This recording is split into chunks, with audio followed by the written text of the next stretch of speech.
mede wadagbe yo enido mede kawanya enido to gan mi ton to gan lo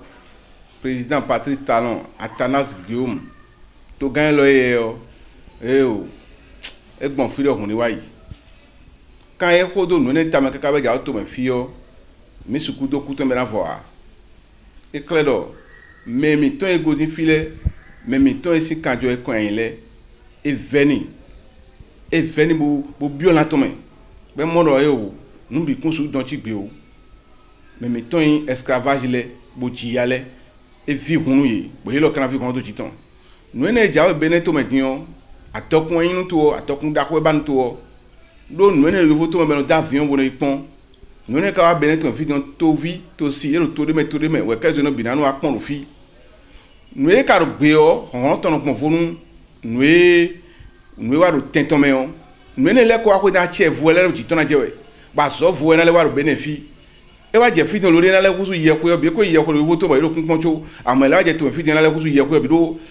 awa yin kun ba to jo afofu we no tun te akara kun ba de vu ja afofu we no tun te to gan gbe mi na do ni ta be na do ji din e ma gan o no di o we o e na ku je gan ji we e na du gan kaka bala ko ku je ma na ku je gan ji we do e ro to so wa ti tengbe nu ene de zewa kere we azo e ko wa ko gan e a jijo to no po nu je no nu de na nyon to o na se to da ga je no blo e lo de blo ye dion atama chi oni bo mi na pa pe ni tan be je karo mi me ruale vodun le amo atole kaka je sinology yo me ze to ton da ga o mi ru na son ko bona décorer ton e bona dajo e bona pa susu ni tan do nu wa mi to le me pe do to me we do wa kama ku pere nu me ka da kan ku mi a corolla visin ko to me o e we so mo don vodun le bi do ni gba ba ko e tu asani wa me bi ni gba ba ko tu na asani wa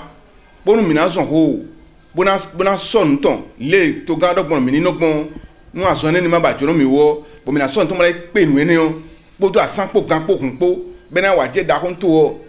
do nu da ko ja mi ya mi ton ye ja to mi to me mi suku to gbe ton to gan be na fo a won wa jije me yere bo nso e bo na pe nu mo nkan ton pa wa jije po won fodun no epo bo ma o tun me wa to gan de osin valeur a eniya o tun no da ko to gan wa nu me fodun no le do nu e be ja o yo mi me fodun le si an lijiwe de mi me fodun le we wa da gbe na town mi me fodun le ro na se to gan da jo to gan tun lo nu yan che mi ton nu yan gbon mi ton kuna ku je gbe o e kuna ti gbe o zan mi o me o tun de fon bo fodun to kon ni ko de n to gan bo bi o da gbe bo bi o ji doni bo bi o ji don ka ton go ton bi bo ka bi o da gbe nu to vi to sile gan e bo ro to gan ule bo ro ka ko no le mele ni bi o da gbe ni ye bi bo to gan ni ma ro mi ro nu wa gbe wa o aso e wa to o me de a alizo we a nu temeteme le ya so pe tete le ya e na wa be na go me nko ton na le di me e blo kakao e o